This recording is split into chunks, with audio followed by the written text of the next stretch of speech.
Do you have a SaaS startup? Here's how to service and support your users. Well, like most entrepreneurs, we like to build stuff and sell it. But between creating the solution and selling it, there's always going to be a lot of support and servicing requests. There's going to be bugs in the application. There's going to be new feature requests. And that's only on the user side. You're also going to have servicing. You're going to have upgrades to your network, to your software. You're going to have to keep up with technology. So there's a lot of servicing that you need to do internally in order to keep the application running. So we often overlook those details, and I'm here to tell you what's involved. Let's first talk about the user side. Once you have your MVP ready and you've validated, you have enough market fit and you have enough evidence that you're in the right track, it's time to build documentation, not just for your users, but also for your internal servicing team so that they can answer the questions from your users. This also helps for selling. When somebody's trying to sell your solution, and they don't have all the answers, they can refer back to the documentation in order to provide the most informed answers to your prospective customers. You also have to invest heavily into onboarding. And onboarding is the practice of guiding users from the time they register to the time that they can accomplish the desired outcome or the desired set of actions with your application. There are many tools that you can use this, from a simple Word document all the way to very advanced pieces of software that you can either build on your own or contract from different vendors in order to do onboarding. Now, if you ever use a SaaS software, as soon as you log in and they shower you with pop-ups saying, first do this, then do this, and they have those guided tours, that is basically the onboarding. They're trying to ensure that you complete the steps necessary to be successful using their solution.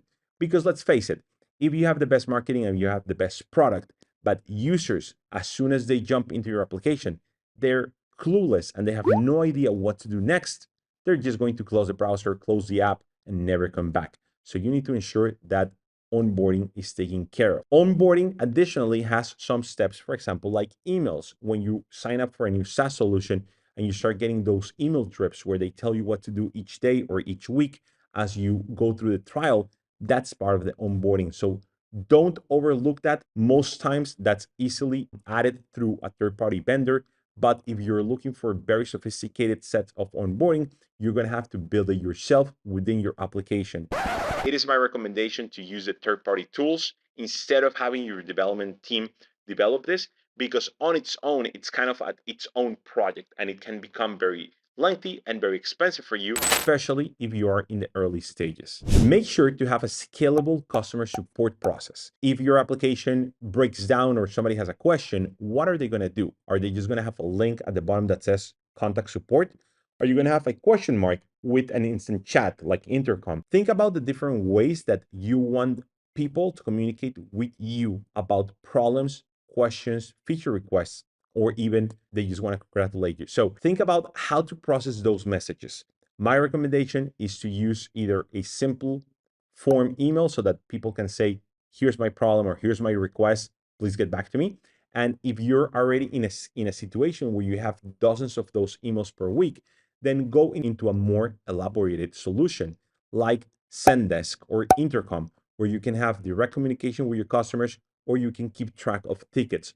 Of course, all of these things have an added cost, but ultimately, you're going to be providing a better service for your users, and they're going to love your solution. They're going to spread the word, and they're going to be in love not only with your solution, but with your service. And that's going to ensure that you're successful. Now, on the service side, you're going to need to keep doing upgrades to your application and your platform. You don't just build a solution and let it run for years. This is not 1997 where you could just ship a CD-ROM and never do updates to it. You're going to have to keep up with new libraries, security issues, new networks. Let's say Twitter changes their name and now you need to update the logo and their name all over your application. You're going to have to keep doing service updates to your application. This is in the form of new features, bug fixes, and other things that you're going to have to keep on top of. Your expert development team must be able to provide you with a proper service agreement so that they can keep on doing this enhancements. And that way you don't have to now find a new development team or a new freelancer to do this for you. If you don't do this, your service will degrade over time. It might last a couple of weeks, it might last a couple of years, but ultimately your application is going to break down unless you're doing proper servicing. You need to keep an eye on your application. You need to add monitoring and observability to all areas of your application.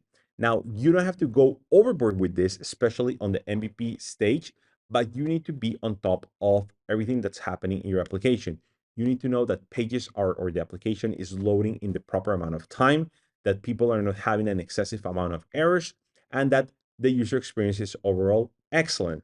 For this, you're going to need your development team or your DevOps team to install a set of tools that will give you this information.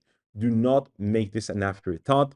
You're going to regret it later. Now, going back to the user side, you definitely need to keep on doing training, which can also double up as a sales tool.